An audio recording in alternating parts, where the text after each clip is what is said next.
Tout compte fait avec Éric Revel. Bonjour Éric. Bonjour Patrick, bonjour à tous. On revient avec vous ce matin sur la mobilisation qui était en hausse. Elisabeth Borne en première ligne. Et vous nous dites qu'il y a un grand absent, c'est Emmanuel Macron. Bah oui, vous l'avez noté, hein, Emmanuel Macron absent sur le dossier des retraites. Alors il laisse, bon c'est classique, Elisabeth Borne et son gouvernement en première ligne. Le président en ce moment il s'occupe d'écologie, hein, il communique beaucoup sur les efforts considérables que la France doit faire en matière de réduction du CO2, bon d'ici 2030, mais pas un mot juste pour dire, hein, il y a 2 jours, depuis l'étranger d'ailleurs, que ça lui semblait une bonne chose cette réforme des retraites.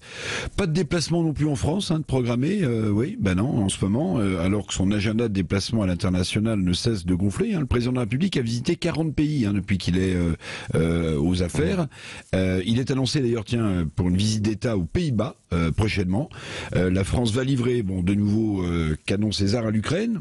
Il est beaucoup à l'extérieur, le président de la République. On a un président globe-trotter, on pourrait dire, Patrick, mais les affaires intérieures semblent le laisser de marbre. Oui, mais les domaines réservés du chef de l'État, la défense et la politique étrangère. Oui.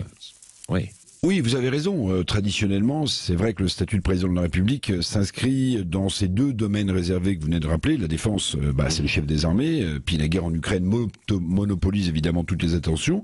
Et puis côté politique étrangère, c'est vrai que c'est un domaine réservé. Alors il a été aux États-Unis, vous en souvenez, voir Joe Biden, mais sans rien obtenir sur les dossiers industriels. Au Maghreb, la France s'est fâchée avec les autorités marocaines, plutôt alliées historiques de notre pays, en choyant notre relation avec l'Algérie.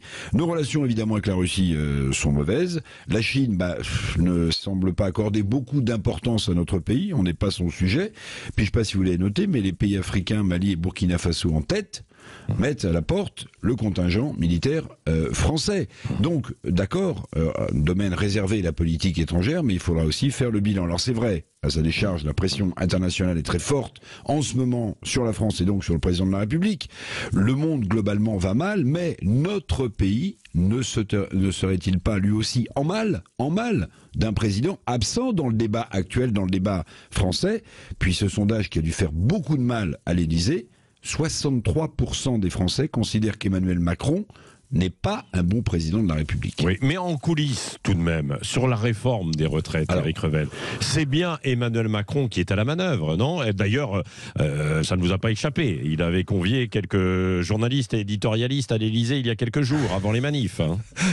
Absolument, vous avez raison. En coulisses, le chef de l'État est forcément à la manœuvre, puisqu'on le rappelle souvent sur Sud Radio, pour une raison très simple, c'est que cette réforme des retraites, c'est la mère des réformes pour Emmanuel Macron, pour ce second quinquennat. Alors, est-ce qu'il va pousser le gouvernement Elisabeth Borne à reculer? Est-ce qu'il va lui demander d'amender? Est-ce qu'il va faire passer le texte en force à l'Assemblée nationale? En fait, il joue tout simplement ici son quinquennat, et il lui suffira pas d'être à l'étranger pour marquer des points. Il joue ici son quinquennat et peut-être d'ailleurs ce qu'il laissera tout simplement après 10 ans de pouvoir.